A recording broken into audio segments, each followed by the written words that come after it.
Hello friend, welcome to knowledge zone channel. आज 15 अक्टूबर के दिन हम डिस्कस करेंगे हिंदू और पीआईबी के इंपॉर्टेंट करंट अफेयर्स को।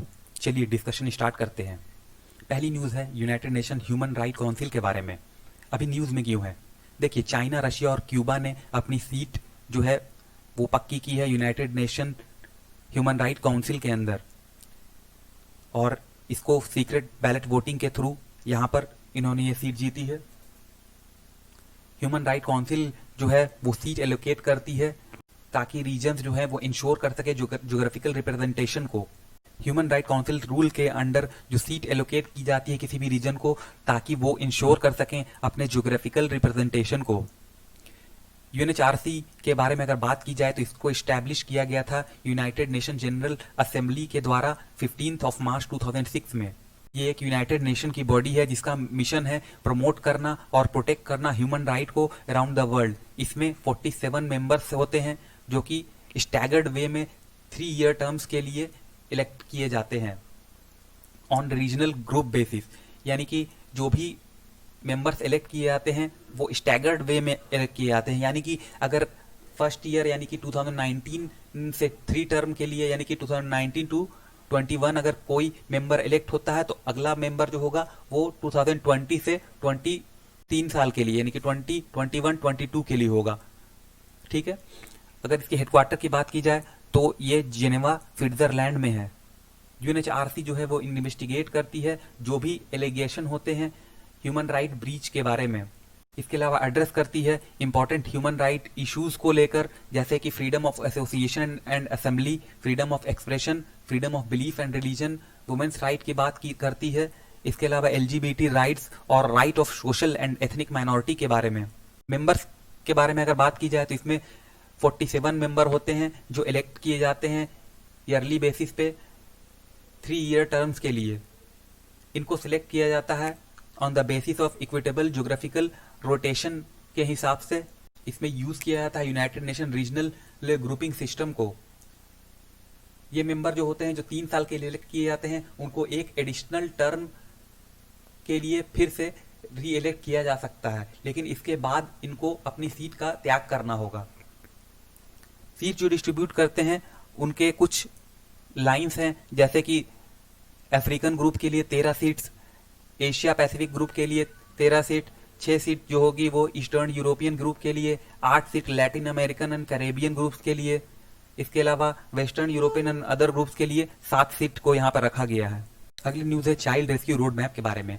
न्यूज में क्यों है, देखिए, कुछ टीम ऑफ रेस्क्यूअर थे फ्रॉम बचपन बचाओ आंदोलन से। उन्होंने इंटरसेप्ट किया एक बस को जो कि ग्रुप ऑफ चिल्ड्रन को ले जा रहे थे चाइल्ड लेबर करवाने के लिए, समस्तीपुर बिहार से जयपुर राजस्थान। यहाँ पर उन्होंने उस बस को रोका और उन बच्चों को वहां से निकाला। डिटेल की बात अगर की जाए, डिटेल्स क्या है, ट्रैफिकिंग ऑफ चिल्ड्रन जो है वल्नरेबल फैमिली से विलेज एरिया से मेनली जो है वो चीप लेबर के तौर पे लिए जाए जाते हैं। इसके अलावा चाइल्ड मैरिज के लिए भी इनको ट्रैफिकिंग की जाती है।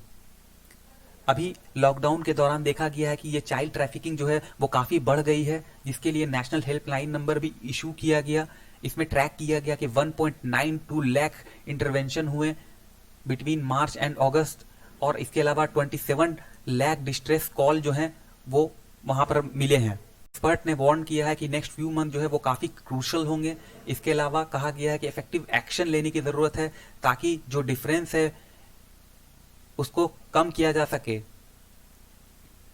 National commission for protection of child right यानी एनसीपीसीआर ने यहाँ पर कुछ गाइडलाइंस को इशू किया है। को टाइटल दिया है preventing child trafficking post lockdown due to कोविड-19 पैंडेमिक। ये जो गाइडलाइन इशू किया है वो एडवोकेट करता है ताकि इसमें मैपिंग की जा सके जो भी सोर्स और डेस्टिनेशन स्टेट हैं जहां से ट्रैफिकिंग की बात आ रही है, वहां पर गवर्नमेंट के जो भी बेनिफिट्स हैं उनको डिस्ट्रीब्यूट किया जाए।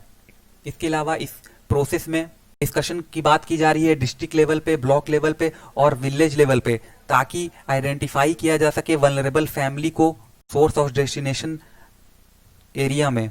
इसके अलावा चाइल्ड ट्रैफिकिंग जो कि पोस्ट लॉकडाउन जो काफी बढ़ गई है उसको आइडेंटिफाई करने के लिए यहाँ पर कुछ हॉटस्पॉट बताए गए हैं, जैसे bus station route, highway, village connected with highway, village with station, इसके अलावा railway station, state and national borders, airport, hotels.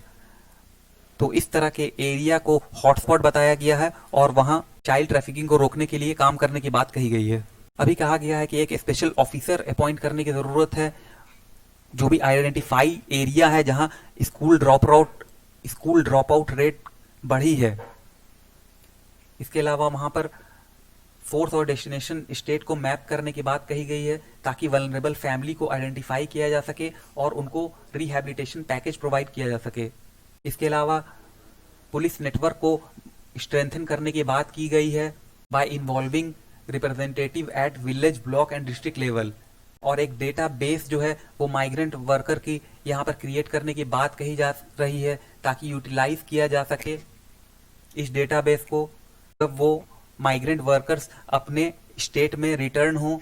बचपन बचाओ आंदोलन की अगर बात की जाए तो ये एक इंडिया बेस्ड मूवमेंट कैंपेन है जिसको स्टार्ट किया गया था Nobel laureate mister Kailash Satyarthi ji के द्वारा। इसको स्टार्ट किया गया था 1980 में। इसका फोकस क्या है? इसका फोकस है बंधुआ मजदूरी को खत्म करना, चाइल्ड लेबर, ह्यूमन ट्रैफिकिंग को रोकना और इसके अलावा जो भी राइट टू एजुकेशन है फॉर ऑल चिल्ड्रन, इसकी डिमांड करना। विजन क्या है? विजन है क्रिएट करना चाइल्ड फ्रेंडली सोसाइटी को जहां सभी चिल्ड्रंस को बचाया जा सके एक्सप्लॉयटेशन से और उनको फ्री और क्वालिटी एजुकेशन प्रोवाइड की जा सके। इसका एम है कि आइडेंटिफाई किया जा सके, लिबरेट किया जा सके, रिहैबिलिटेट किया जा सके और एजुकेट किया जा सके चिल्ड्रन को through direct intervention. Child and community participation को बढ़ाया जाए, कंज्यूमर एक्शन को बढ़ाया जाए, इसके अलावा एथिकल ट्रेड प्रैक्टिसेस को प्रमोट किया जाए और मास मोबिलाइजेशन को रोका जाए। अगली न्यूज है वर्ल्ड इकोनॉमिक आउटलुक रिपोर्ट के बारे में। न्यूज में क्यों है? इंटरनेशनल मॉनेटरी फंड के अकॉर्डिंग इंडिया की इकोनॉमी को प्रोजेक्ट किया गया है massive contract of 10.3% this year. Detail क्या है वर्ल्ड इकोनॉमिक आउटलुक रिपोर्ट की? ग्लोबल ग्रोथ को यहाँ पर बताया गया कि वो 4.4% से इस साल कॉन्ट्रैक्ट करेगी और इसमें जो ग्रोथ जो है वो 2021 में देखा जाएगा बाई 5.2% से। चाइना की जो वो ग्रोथ रेट को प्रोजेक्ट किया गया है वो 8.2% बताया गया है। इसके अलावा अमेरिका की जो इकोनॉमी है उसकी भी यहाँ पर जो है स्थिति अच्छी नहीं बताई जा रही है। उनका कहना है कि अमेरिका की इकोनॉमी कॉन्ट्रैक्ट करेगी 5.8% से 2020 में और ये फिर जो ग्रो है वो 3.9% का देखा जाएगा नेक्स्ट ईयर में। चाइना जो है वो अकेला कंट्री था जो कोविड-19 पैंडेमिक के दौरान पॉजिटिव ग्रोथ रेट शो करने में कामयाब रहा था। उसकी ग्रोथ रेट जो है वो 1.9% बताई गई थी 2020 में।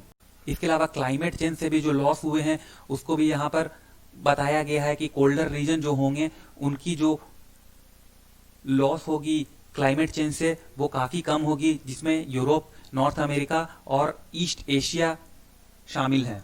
यहाँ पे इन्होंने सिर्फ एक एस्टिमेट किया है कि जो कोल्डर एरिया है वहाँ कोल्डर रीजन में जो क्लाइमेट चेंज से जो नुकसान होगा वो कम होगा। वो सिर्फ एक एस्टिमेशन है क्योंकि इन्होंने बहुत सारे फैक्टर्स को इंक्लूड नहीं किया है जिससे कि डैमेज होने का खतरा है, जैसे कि rise in sea levels, natural disaster, damage to infrastructure due to permafrost in Russia. इसके अलावा जो भी निगेटिव ग्लोबल स्पिल ओवर होते हैं लार्ज इकोनॉमिक डिसरप्शन के वजह से अदर पार्ट ऑफ वर्ल्ड में, इसको भी इंक्लूड नहीं किया गया है। इंडिया की बात की जाए तो इंडिया जो है वो बाउंस बैक कर लेगा, यानी कि वो पॉजिटिव ग्रोथ रेट को अचीव कर लेगा 8.8% से बाय 2021। अगर इंडिया की जीडीपी की बात की जाए तो जो सेकंड क्वार्टर था इसमें जो एक्सपेक्टेशन थी उससे काफी ज्यादा यहाँ हमारी जीडीपी कॉन्ट्रैक्ट की है। इंडिया की ग्रोथ रेट जो 2019 में थी वो 4.2% थी। आईएमएफ के अकॉर्डिंग जो है इंडिया जो है वो उन कंट्रीज में शामिल है जिसको सबसे ज्यादा ग्लोबल वार्मिंग से यहाँ पर डैमेज देखने को मिलेगा, क्योंकि यहाँ पर रीजन जो दिया गया है वो कहा गया है कि जो इनिशियल टेम्परेचर जो है वो काफी हाई रहा है इंडिया में इस बार। इंडिया के लिए कहा गया है कि जो नेट गेन होगा क्लाइमेट चेंज मिटिगेशन से वो 60 to 80% होगा जीडीपी का बाय 2100। वर्ल्ड बैंक की बात की जाए तो रिसेंटली वर्ल्ड बैंक जो है वो वर्ल्ड बैंक की अगर बात की जाए तो रिसेंटली वर्ल्ड बैंक ने इशू किया है अपना latest south Asia economic focus report, जिसमें कहा है कि इंडिया की जीडीपी जो है इस फिस्कल ईयर में एक्सपेक्ट की जा रही है कि वो कॉन्ट्रैक्ट करेगी 9.6% से। इसके अलावा जो है 25% डिक्लाइन बताई जा रही है जीडीपी में in second quarter of this year, जो कि first quarter of the current fiscal year. World bank ने कहा है कि जो वायरस का स्प्रेड है और कंटेनमेंट मीजर जो है वो सीवियरली डिसरप्ट करेगा सप्लाई और डिमांड कंडीशन को इंडिया में। अगली न्यूज है पार्टी सिंबल के बारे में। देखिए, बिहार असेंबली इलेक्शन जो है 2020, उसमें वोटर्स एक्सपेक्ट करेंगे कि उनको सिंबल्स जो हैं वो काफी ज्यादा इस बार देखने को मिले।